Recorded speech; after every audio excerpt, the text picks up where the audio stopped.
Entrepreneurship doesn't really have a dependable manual. We've got some new softwares, ClickFunnels. We've got some wonderful technologies. We can advertise online now, Facebook, and differently to make us more efficient. But it's not a manual. It doesn't have a manual.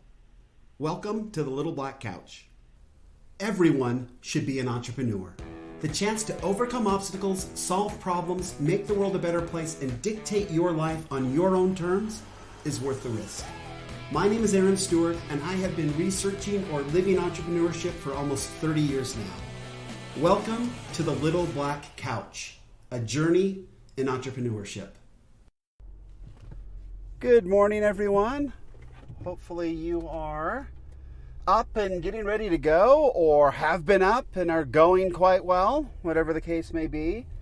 I'm on another little commute into work, and I do mean little, at this time in the morning again. Radar detector just for informational purposes. Anyway, so it's a very interesting situation. So I've got three kids, and all of them are at varying ages. You've got our actually 20-year-old today. So yeah, March. My oldest is 20 today, and so he's out serving on a church mission. So we're gonna get to hear from him today. They've changed the rules recently where they get to call home now on every P day, which is a preparation day, and on special occasions. And I think that their birthday should be considered a special occasion. It used to be that we would only talk to them on Christmas and Mother's Day. Fathers apparently don't matter because we didn't get calls on Father's Day. Well, I think it was more to do with the fathers than it was the day necessarily, right? So, but anyway, so that's cool. Yeah, so we've got children, three of them. They're all very different. We always joke that it was such a panic, right? The first time you have a child, I remember going through that process, and Carol, it's kind of like, we need to get to the hospital. And we were so stupid as a new married couple that we were living in Provo, Utah, but our doctor was in Salt Lake City, Utah, like some 45 minutes away, right? So when she went into labor, I'm like, yeah, okay, let's hop in the car. Again, it's our first child. We don't know what's going on. And we start driving to Salt Lake, and she's not doing well. So I'm just like, oh my word, she's really milking this thing, I think is what I was thinking. We're pretty newly married too at that point. That's how we tend to do things around here, is you get married and have kids pretty quickly. Of course, I was 31 at the time, so let's not feel too badly for me. I had quite a few young single years to do other things. So, but as we were, so we were headed up there and had our first child. We barely got her there. Our firstborn was so hit so quickly. I mean, Carol was so close to just giving birth in the car that we have our first kid. We're there for a couple days. Yay! Everybody's celebrating.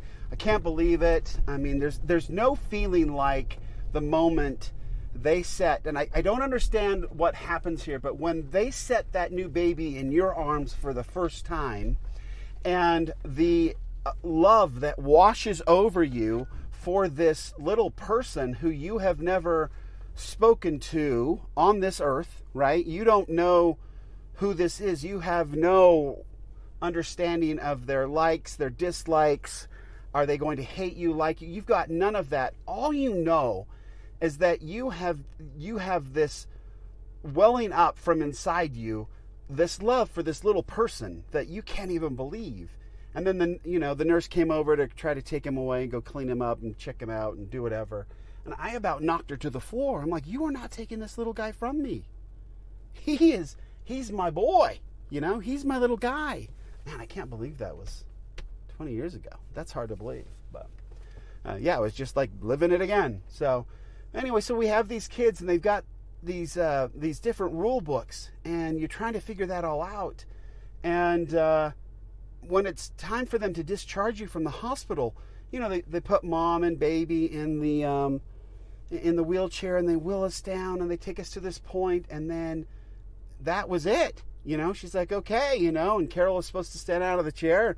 We're supposed to hop into the car that I've pulled up, and I've got a baby seat I hopefully have strapped in properly, and then they left us there. And so I put the baby in the car and did the seats as best I could, and I helped Carol into the car, and then I walked around and got in the car and sat down, and we looked at each other like, are you kidding? You're just sending us on our way with no instructions, and we're somehow or another supposed to figure this all out on our own? Is that right? I mean, we've got no instruction manual. We've got nothing here. And yet, you know what? Somehow or another, we take this little one home. We sort of start figuring it out. I'm the oldest of 7 children, so I've changed diapers. I've done those things before. Carol just naturally loves unconditionally so much better than anybody I've ever met. So she does her love thing. I'm doing sort of the other things. My mom comes over, and she's obviously raised 7 and a bunch of other grandchildren, so she's awesome. So we just start figuring this stuff out. And we start figuring him out. He's not communicating, but we're starting to figure out, okay, different little cries for hungry, dirty diaper, tired.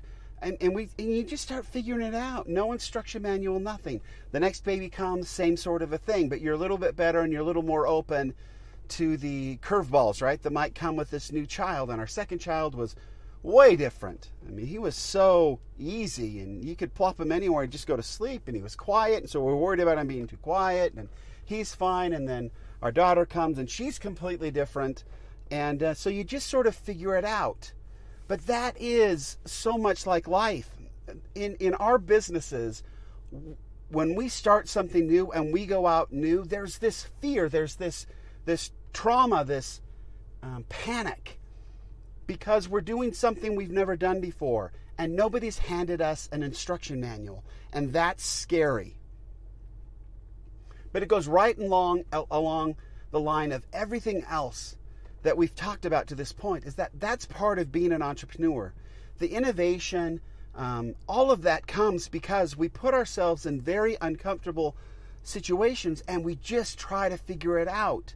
And unless you are in those situations where you are looking for answers, and really, I mean, you desperately need an answer. If you are not in those types of situations, we're not pushing ourselves to the point where our minds are going to get to find and create and understand and locate those new possibilities, those innovations. And that's what the world depends on us to do, is find those things for them, make their lives easier, come up with the next widget that's going to make everybody's life a little bit better.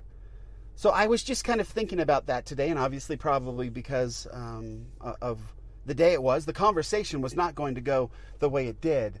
But remembering that it's my boy's 20th birthday definitely changed the thought processes a little bit. So that's it. I mean, that's the part of what we do as entrepreneurs, is we just figure things out.